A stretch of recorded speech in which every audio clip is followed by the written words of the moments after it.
Hey, how are you doing? How's my Well, what's connection? I'm bouncing around post ECC. yeah, you're good, man. You're good. Where are you hanging out these days? Cool. I spent a bit more time in France. Now in the UK for a little bit. Nice, very Nice. cool. Yeah, excited to have you on. So you're the co-founder of Syndicate, who, and I just ripped this off your site, but empowers developers to create programmable, atomically composable app chains with complete control over the network, sequencer, and economy. So yeah, really excited to check in. I think it was maybe a year ago we were hanging out at FarCon and really kind of diving into the layer three app chain thesis, your guys' conviction on it. I think at the time it really felt like imminent almost, and obviously that hasn't quite happened. But I'm curious to just get you to maybe share a bit about where the conviction you guys had on it lied a year ago. I think you really made a move to go all in on this vision coming to fruition, and then would love kind of an update on how your thinking has evolved since, if it has at all. Yeah, totally. Happy to. Um, so essentially, what we view as the future is crypto consumer experiences that are completely seamless. Um, and that includes really nice onboarding, really nice subsidized gas, customization, the ability to operate at scale. And most important, I mean, the pump fund conversation we're having is very relevant, is the ability for that value to flow back to token holders. Um, so, from our perspective, app chains offer the best potential for that. There's some interesting moves happening very recently at ETC. Robinhood announced their own app chain, which is a huge step and literally completely changed the conversation overnight from why should I do an app chain to how can I do an app chain. Um, Mhm. and in addition to that, I think that you all are very deep in crypto consumer. A lot of people aren't. But there's this renaissance of crypto consumer from just all of the wallet and UX improvements made over the past couple of years. Um, and that renaissance, I think, will need the ability to scale, customize, and give value back in a way that's sustainable. So that combination, we got the institution adoption coming up and the consumer adoption coming up. The institution adoption is very loud and the consumer adoption is very quiet, but it'll get there for both sides. Totally. And when you talk about value capture or returning value to the ecosystem, is that primarily sequencer fees, or are there kind of more things along the stack that having an app chain or owning your blockchain kind of unlocks? Yeah, so in my opinion, sequencer value is a really underexplored space. So right now, for all rollups, they're making money off of the base fees, which are typically paid by apps and users, and the priority fees, which or time boost fees, which are disproportionately related to MEV, and about 80 to 90% of the revenue for a chain like Base, for example, is coming from priority fees, which are mostly DEX swaps. So we're in the situation where there's kind of just one, everyone thinks, oh, app chains capture, more gas, value, distribute that value back. But the only area that's really been explored is one type of transaction, which is a swap transaction. Mm. The other types of transactions have been completely underexplored. So yes, I think that sequencer value that can be distributed back to token holders is important, but I think that won't just come from MEV-related priority fees. That could be that the most valuable asset in a game also gives you the ability to sequence, or it could be that staking and sequencing mechanics. For say, if a game has staking mechanics or a social app has staking mechanics, maybe a social app's vouching mechanism is not just vouching for other users, but also vouching for other sequencers. Um, there's this really interesting design space that is completely underexplored, but I think will be very, very. I think in 6 to 12 months, we'll look back and we'll be like, wow, why did we think only DEX swaps were the monetization route? There's a million other options, and I can't believe it took us so long to explore it. Yes, when we were initially talking, I think one of the things that kind of captivated Jess and Maya's imagination was really this idea of kind of like more like the softer side of it, like, owning like the legibility it Yeah. can give a network, or like, you can actually own this little space on the internet. So I'm curious how you're thinking about, you kind of mentioned the like hard benefits of it. I'm curious how you think about kind of the softer benefits that come with owning your own app chain. Yeah, I mean, I view blockchains as kind of analogous to cloud providers. Like all the chains that you could use kind of offer the same thing, block space plus smart contracts, but with different trade-offs. Solana makes a lot of trade-offs on decentralization and using Rust. Ethereum makes a lot of trade-offs on throughput, um, and the current rollup stacks make a lot of trade-offs on the ability to decentralize the sequencer right now and preserve those primitives. So we're in this really interesting space where like you're kind of like, which cloud do I want to be on? But you're a little stuck there once you launch there. You're not really owning it. Like in a lot of these rollups, there's a parameter that lets you just change the gas fees with one command. Like overnight, your fees could 10x, and Mhm. that's odd. Like the whole point of crypto is that smart contracts provide guarantees that things can't be changed. But then we go back to this world where suddenly gas values and the fees you pay that are very integral to your app can be changed with zero oversight and zero notice. So I think there's this vision of self-sovereignty that we have around app chains where you and your community can sequence and you and your community can benefit from the network effects, where if your application is really valuable and it forms an ecosystem around it, then those values flow to whatever sequencer value mechanism you chose, and the design space is wide open there. And then also what your community chooses to do with that value. Like, do they choose to invest it back into apps and distribute it there? Do they choose to distribute it to stakers? Do they choose to burn it? Do they choose to do wild, weird experiments that never would get funded otherwise? And there's something fundamental that I hope we don't lose in the space, which is this preservation of self-sovereignty that in some ways you get on Ethereum, but then you trade off a lot of throughput, and then you don't really get in the same way on any other chain, not to the same extent.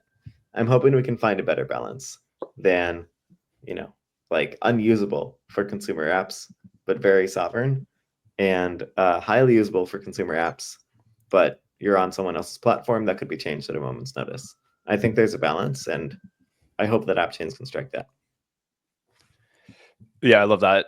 Yeah, so kind of maybe a year ago felt like this future was going to come much faster than it ultimately did. I think there was a moment where it seemed like everyone was just going to go launch an L3 like within the next week, and yeah, that didn't really happen. So I'm curious if this is that just an artifact of there not being enough successful apps that can kind of justify investment in their own ecosystem yet? Is it kind of an education thing? Obviously, Robinhood now doing it is, a huge moment for the idea of app chains. But yeah, curious why you think this is taking so long and what's going to be the inflection point.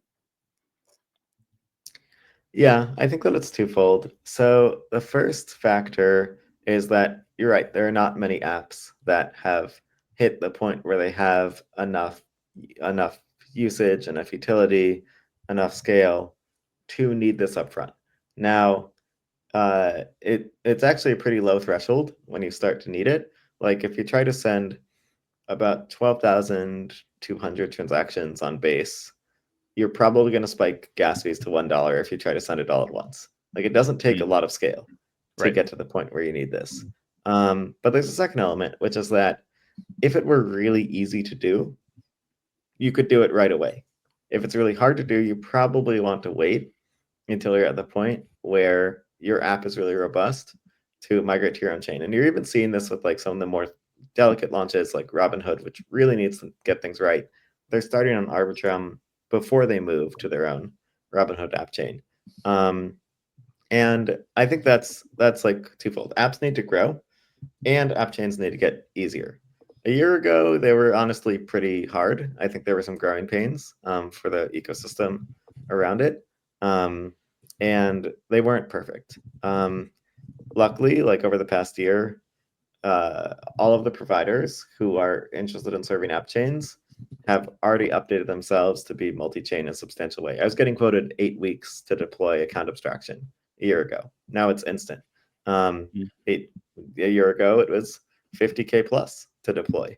Now it's free and included in with everything else. And you can see that across the whole space. RAS costs have dropped a ton. DA costs have dropped a ton. All of the infrastructure costs have dropped a ton. So my hope is that people can do this nearly instantly, nearly free. We're not quite in that world yet, but at that point, everyone should start there. Of course, Right. if it's 100K and 2 months, no one's going to start there. So the easier it gets to start and run an app chain, the more adoption it will get. A year ago, it'll be pretty hard. There's been a lot of strides since then. I've seen it advance a ton, and yeah, leaps and bounds different.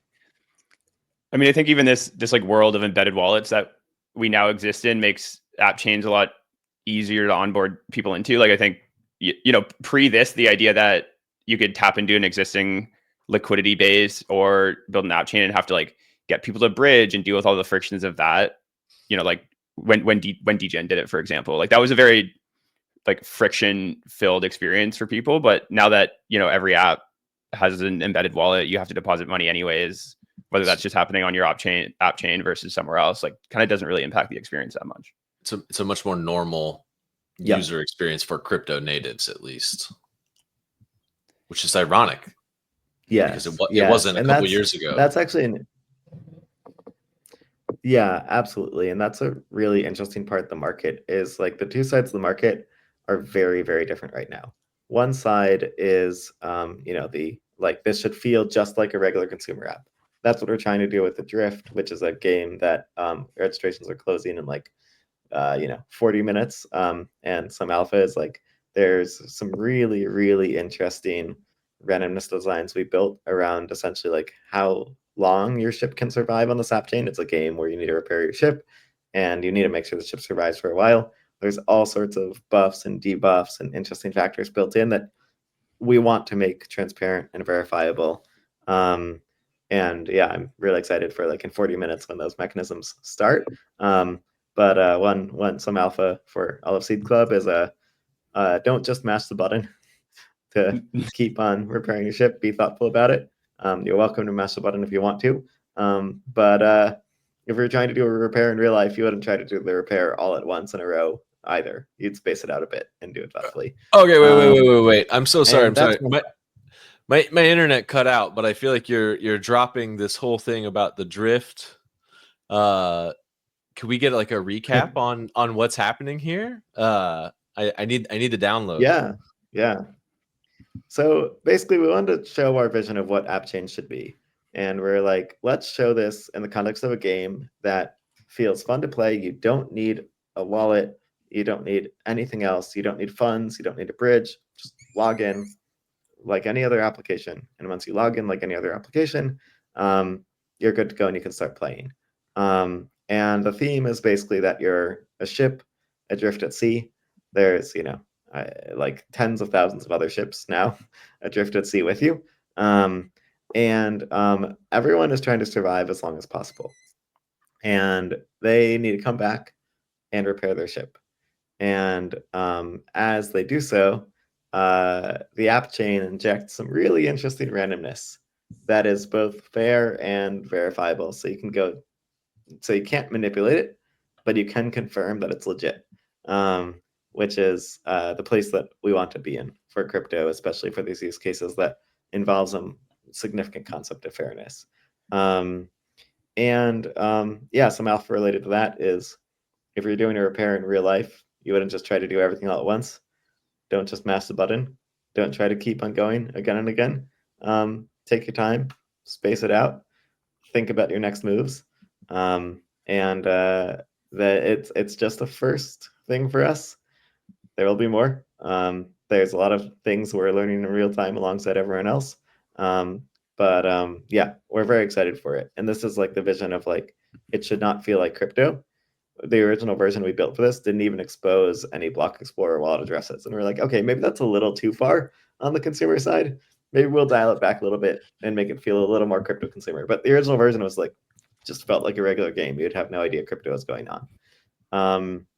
And that's like in contrast to the other app chain vision, which is this like hyper speculative, hyper, performance oriented app chain. Like Hyperliquid is a great example. It's like, okay, like we're gonna make a perp dex where you bridge funds in, and then you go speculate, and you speculate, with like ultra high performance and tons and tons of transactions on this like well, it's not fully an on-chain order book, but on this order book at once. And we want to show both visions of what app chains could be. The one where you don't know it's crypto, and the one where it's very crypto. I think that the space needs both to succeed. I agree with that. Can you just quickly fill us in a bit on the world of app chain providers? So we have, Celestia, Initia, probably hundreds of other, examples that I don't even know about. I'm curious what kind of like the core differences in the implementations are around these, like at a high level. And, for an app founder thinking about launching an app chain, like how should they approach deciding what stack to use? Yeah. I could honestly talk for hours about this, and I know that probably no one wants that, besides like a very small number of people. So I'll do my best to keep it very brief. DM Will if you want the hour-long version. Yes, I'd be happy to. But essentially, the question is, for DA layers, there's some security trade-offs that are pretty nuanced, but essentially, do you want maximum throughput through EigenDA? Do you want maximum security through ETHDA? Or do you want a balance? And Celestia kind of sits in the middle as a balance on security and throughput. And then you choose a rollup framework where essentially the choice is between customizability and interoperability. Arbitrum Orbit is a very customizable stack. That's why we chose it for our app chains platform, which is providing this programmable, community ownable sequencing layer. But Arbitrum Orbit, super easy to customize, but it doesn't have native interop. So your chain is a very customizable canvas, but it's a canvas that's on its own. For some use cases, that's no problem. For others, it might be more interop heavy. And in that case, if what you want is lots and lots of messages easily passed between chains, then OP Stack and the super chain is a better fit. And then you choose your gas token. And your gas token can be ETH as a gas token or a custom gas token. Almost everyone we see wants to use a custom gas token because it lets them tune the economy much more. You can optionally add a sequencing layer or multiple. We do on-chain sequencing at Syndicate, which is essentially sequencing inside of smart contracts. So you can have all of this verifiability and transparency and ownership and fee handling and economic design. And basically, like, let's give sequencers the power of smart contracts is our framing on it. And then you can also pair it with other layers like Espresso, for example, as a fast confirmation layer, which in simple terms basically makes your app chain very reorg resistant. You can pair all this stuff together, get a lot of interesting solutions. But each individual choice is honestly pretty easy. But we don't want to have people have to make a bunch of separate choices, even if each one is clear. Hopefully we can guide people a bit more on that. Love a bundle. Love a bundle. Yeah. Awesome. Well, some suggested routes. Exactly. Sick. Appreciate you jumping on. Yeah, if you're a founder interested in the world of app chains, there's no better guy to talk to. So hit Will up. Go check out Adrift. 40 minutes left to be a part of it. I think I saw it maybe pinned to the Syndicate profile or better be fast. 30 now. So go check that out. We'll appreciate you jumping on, man. We'll have you on again soon. Thank you, sir. Thanks so much. Always great to jam. Peace.